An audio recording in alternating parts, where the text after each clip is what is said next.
Today we're going to talk about sound design and how I do my sound mix from start to finish. But before that, I have a little Christmas present for you. This right here is the Dynaudio Music 3 and it's currently the speaker that I've been using here in my office. I really like the design. You can choose it in 4 different colors. You can choose to unplug it like that, and then you can play music for up to 8 hours. I got this speaker from the guys as I was getting death threats from the other guys here at the office because my monitor was playing so bad audio. So I had to get a new one as we were listening to music and to our finished projects. As I said, all you need to do, click the link in the description, and then I will pick the winner on the 24th of December. Now let's talk about sound design.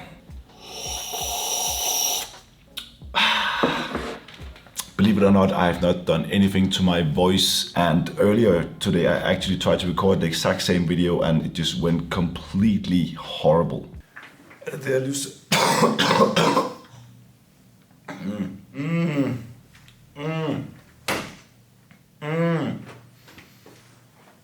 But I guess it isn't that bad to get a little David Attenborough Jr. voiceover on this tutorial.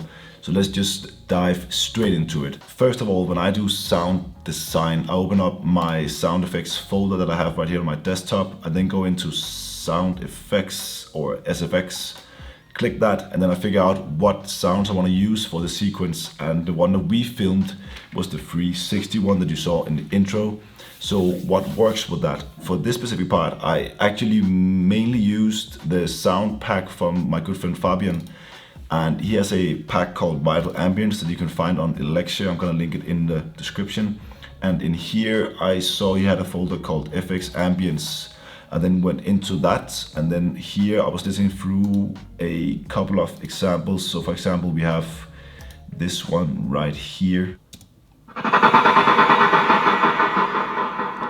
That's cool. So I went in and then I was just listening through all these different sounds and then trying to figure out, okay, how would these work in the sound editing mix? After listening to a lot of different sounds, I then put all of them into my project here in Premiere Pro. In here I have different folders again, as you can see. You then open up the SFX folders. In here you see I have the intro sequence folder and the Fabian Elixir pack. Through that I then choose multiple of these sounds and then I wanted to see how they would add up. And what we have here, 2, 4, 6, almost 15 different sounds, and then I started playing with them and then see how they could sound in the final edit. There are multiple ways to listen through all these sounds. You can either use your headphones, you can use your monitor, not mine, because then it will get beaten up again. Marcy, what are you doing? Man, this sounds like shit! No. And in my case, I want to make sure that whatever I'm going to export and I'm going to present to people, they need to be able to listen to it on their phones, but also in, let's say, a cinema or on a really, really great sound system, which is why I then decided to get a pair of these.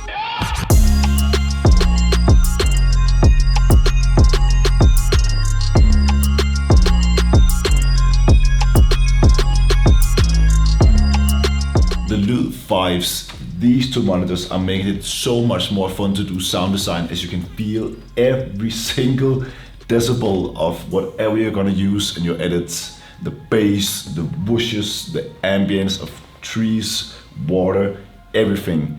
I'm just gonna list up a few features for the sound nerds right here.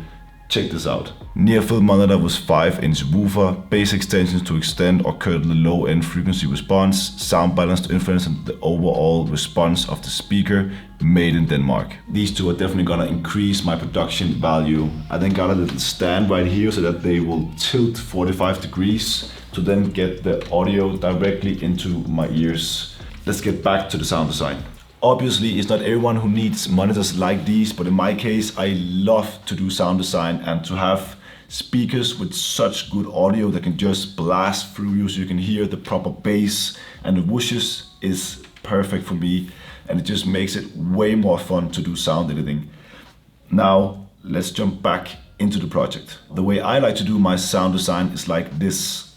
I always try to figure out what ambient sounds and I'm gonna use at first, which means what space are we in, what environment are we in, and what feeling do I wanna bring when I'm doing this sound design. So what sound is going to be there throughout the whole sequence. And in this case, because we're, as you see here, I'm scrolling through and we're going through this warp into this closed room, I was thinking I wanted to make it a little spacey kind of and a little industrial. So I found this sound right here.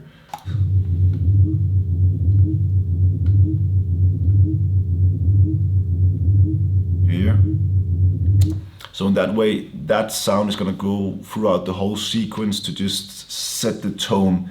So this is the intro to the whole video, and then it's gonna go like that. And we wanna kick people in the face when we start this sequence. So I went in and I found this one right here from one of my folders. Oof. You hear that? So now we've set the ambience, we've set another tone that you will always notice throughout the whole set. After adding these 2 tracks of sound design, I'm then gonna add more sounds that's gonna be actually for the certain movement or that's gonna build up to the sequence. You hear that? So the idea with this one is that when you see it here in the sequence and I'm then gonna scroll through here, is that you reveal this sequence, and in my mind I was thinking that we were going through this wooden table and I wanted to kind of use that as we were going through it, and I actually think it fits pretty well. Try to listen to it now.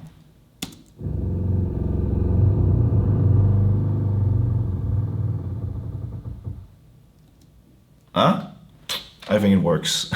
After that, when we then went into the speed ramping and the speed ramping was starting and finishing, I wanted to make a sound that was kind of building up from the start of the speed ramp and then slowly fading out. So I found this sound right here from Fabian's package and it's sounding like this. Huh? So it's, it's this kind of, what's it called? Vocal weird. Yeah, it's a weird vocal with an echo in it. So when you play it back like this.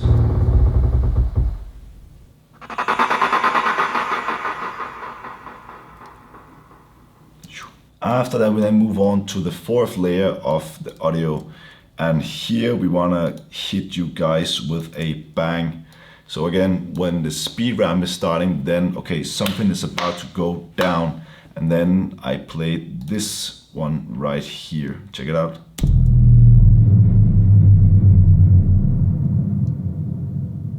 It kind of goes in like a bomb as we turn around, and we're gonna start out the sequence by this.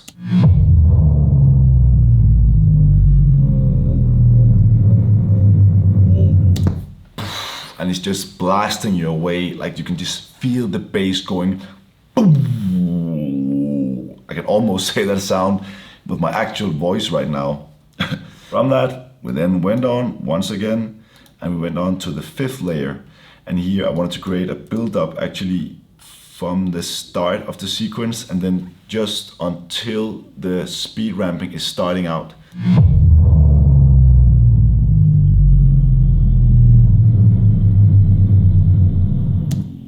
And when you hear only this sound, it sounds like this.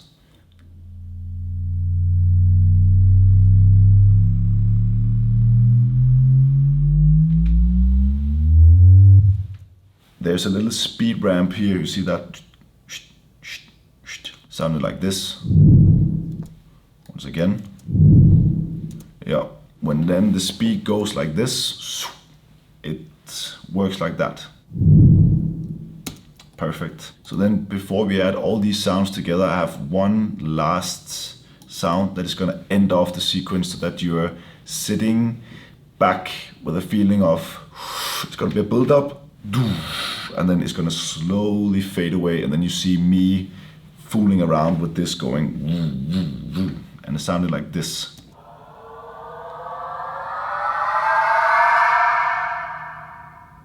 Okay, so you have 6 tracks of audio right here, and now let's try to see it while we're listening to the audio.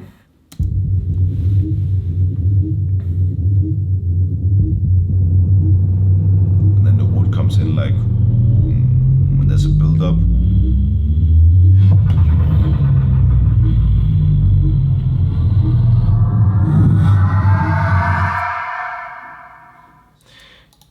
you're gonna do all these different sound effects and then you're gonna stop them immediately, you kind of sometimes run into the problem that they're gonna go like pee. And what I mean by that is that if you go back to this specific sound right here that we heard before, so you see here in my editing line right here, or in the sequence, when I then stop this one and if I take this effect off, it's gonna sound like this. You hear that? Try again. Yeah. So the way to avoid this most of the times is that you use a effect called constant gain. And I have this effect here, so what it actually do is that it just lowers down the audio for you. You can do it with the opacity on the decibels on audio, but I think the constant gain is the best way for me. So you see here, when I then add this effect on, it sounds like this. You see, and it actually ends it off pretty nice. And then when you add it up with other sounds, you can't hear it.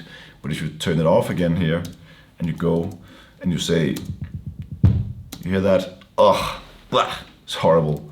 So this sound right here is actually not being played the right way. If you click on the original file, the bass drop runner, you can see here that it's actually starting like this.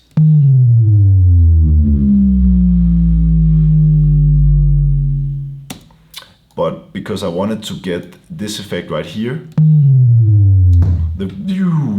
but I was thinking, can I end up with that instead?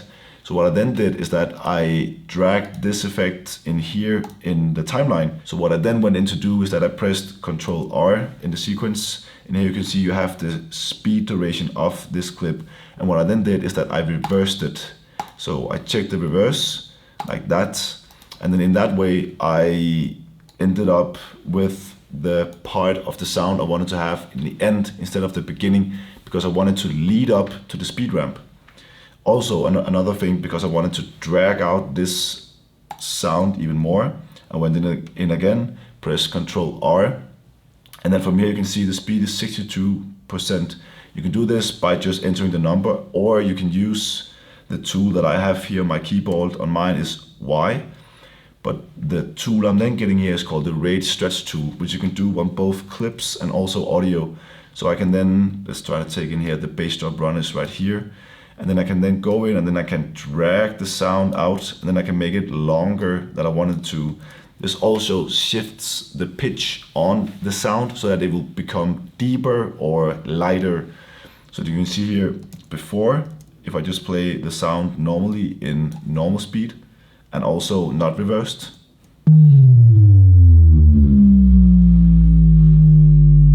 And then if I try to stretch it out a little bit like that,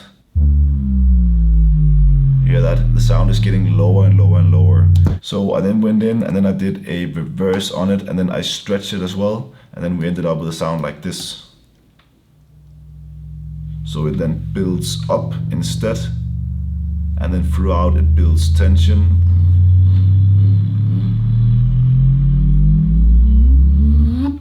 And then it ends. Yeah, and that's basically how I do my sound design.